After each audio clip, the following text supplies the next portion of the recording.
Toys Planet TV. Alors ici donc c'est une vidéo pour le Tusken Raider en version Mythos de Kotobukiya. C'est une statue qu'on a reçue il y a déjà 6 mois et qu'on voulait faire absolument review, mais à chaque fois pas eu le temps.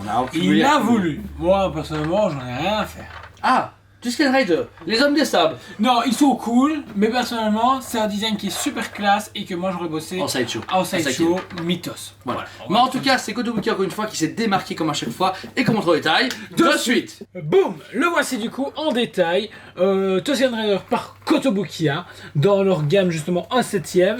Que dire que déjà les couleurs elles sont attrayantes, j'aime vraiment bien. Bah, en fait ce qui est bien c'est que c'est prendre un personnage que à la base beaucoup de gens ne connaissent pas ou ne sont pas hyper fans et le rendre aussi sublime, aussi mythique, aussi baroudeur, etc. C'est ça que j'aime beaucoup avec ces statues. Elle a comme un côté un peu steampunk et le fusil, c'est ça qui est marrant. Mais elle s'allie vraiment dans le reste de la lignée avec le Dark Vador qui vont sortir en cyberpunk, le Kylo Ren et la Rey en version un peu... puis Jujo, etc. Tu vois, il y a cette idée de créer une statue unique sans gamme, tu vois, avec un côté très collector, parce qu'on sait qu'elle coûte à boire, on en parlera après. Mais voilà, alors ici vous avez donc un Tusken Raider. Bon, le détail en lui-même, bah, vous le voyez très bien, c'est une statue qui a vraiment toutes des couleurs très sablées, très brun, mais même au niveau des armes, au niveau des gadgets, au niveau du décor, au niveau du tissu, tout est fait pour que ce soit sablé. Et ce qui est bien, c'est qu'ils ont travaillé même au niveau de... que ce soit au niveau peinture, mais aussi au niveau du sculpte. Ouais. Parce que franchement... Je trouve juste dommage, encore une fois, Koto, c'est ça. C'est les petits endroits que vous avez légèrement des lignes, mais comme c'est des tissus, ben, ça se voit moins. Mais des fois, ils font pas trop d'efforts pour quand on assemble la statue, ils les cachent pas. C'est ça qui est un peu dommage. Mais au final, elle se marie bien avec l'idée de la statue qui vit un moment et avec les bandes de tissu, donc c'est pas grave. J'aime bien l'effet du vent. Ça c'est vraiment très très bien fait. Vraiment qu'il est en train de se poser près des dunes et qu'il attend une prochaine cible ou qu'il est en train de chasser quelqu'un ou d'observer un ennemi. Luke, je vais te suivre ton père. Donc voilà, du tissu dedans ça aurait été insane, mais malheureusement on n'est pas chez Sideshow. Et encore une fois, imaginez cette statue dans l'échelle Mythos.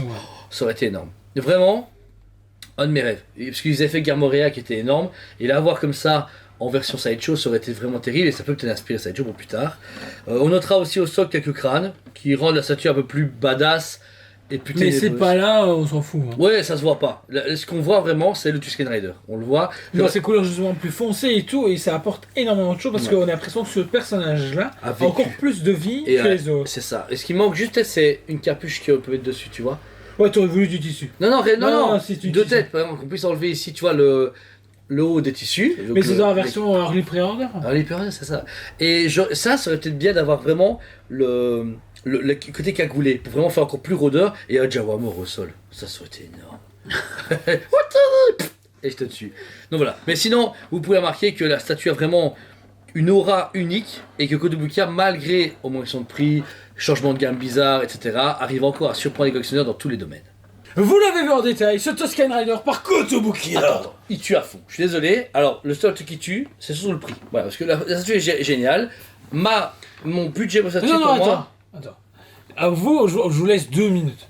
Mais pas vraiment 2 minutes, mais je vous laisse quelques secondes pour mettre en commentaire le prix que vous imaginez. Non, dans votre tête, parce que commentaire... Non, en commentaire. Je veux voir des commentaires avec des prix. En plein live. Je veux voir des commentaires de prix. Donc je vous laisse un peu le temps. Imaginez le prix que c'est. Hein, je vous laisse. Maintenant c'est fini, donc voilà, vas-y, je te laisse entamer ton prix normal de 269,90. Waouh. Et précommande 249,90. Ça fait mal. Ça fait mal, parce que ça fait presque le budget d'une autre Toys, alors que c'est juste une statue en PVC qui n'est même pas numérotée. Donc voilà, alors d'après ce qu'on sait, Koto utilise maintenant beaucoup de PVC résine, du polystone, etc. Pas de la résine, mais du PVC beaucoup plus noble qui a un mélange de résine. Alors peut-être que c'est un nom bizarre, je ne sais pas, mais... PU. Ouais, arrête de dire PU, depuis que Kevin t'a dit ça, t'en peux plus. Mais c'est un peu dur de justifier 250 € pour une statue pareille, mais alors que quand même, il y a toute une gamme. En fait, le truc, c'est que on a encore des fast stock de certaines Koto à 79,90. Donc le prix, plus ou moins d'origine. Quand je vois ça et que je vois maintenant, oui, effectivement, je vois une différence de PVC. Maintenant, le seul où je vois pas de différence de PVC, c'est celle qui ressemble avec leur socle noir depuis le début. Oui, voilà, c'est ça. Mais là, je peux mieux comprendre pourquoi on parle là-dedans. Sachant que d'autres sociétés se permettent aussi de faire des prix comme ça. Mega House, Aniplex, et pourtant les gens Iron Studio. C'est pire.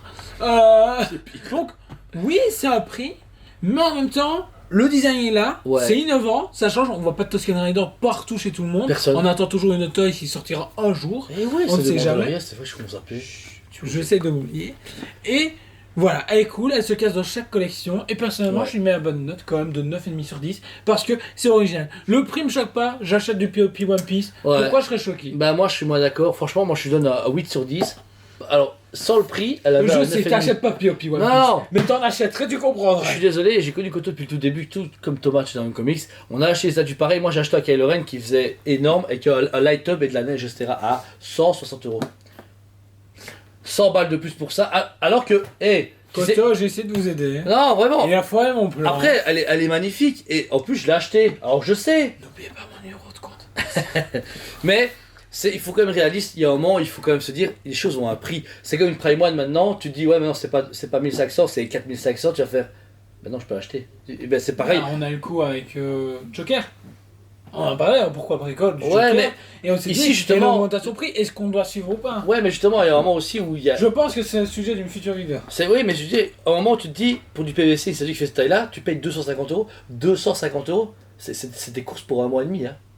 Oui, comme pour une statue. Ouais, Prime One, ouais, tu vois, tu peux mais pas. une Prime, c'est une petite bagnole, mais c'est plus qu'une bagnole, tu vois, je veux dire. Non, voilà. En tout cas, ça reste quand même un produit intéressant.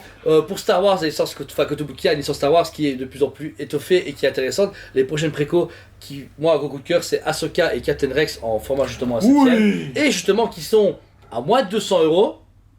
What the fuck, je comprends pas. Je crois, au pire, je pense que je t'ai dit je les achète, mais j'ai même pas regardé le prix. Ok, c'est 500 € pièce.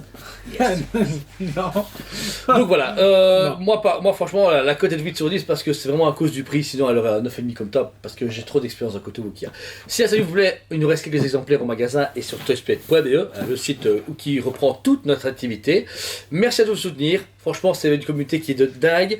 N'oubliez pas surtout aussi de mettre en commentaire ce que vous souhaitez sur la chaîne ou ce que vous avez pensé de ce produit, parce que c'est important, et si vous voulez vous l'acquérir, bah foncez si vous avez un gros portefeuille. Voilà, parce que c'est un peu abusé. Mais en tout cas, on vous aime beaucoup, et comme d'habitude on vous dit à très bientôt. On vous aime beaucoup et on vous dit à très bientôt.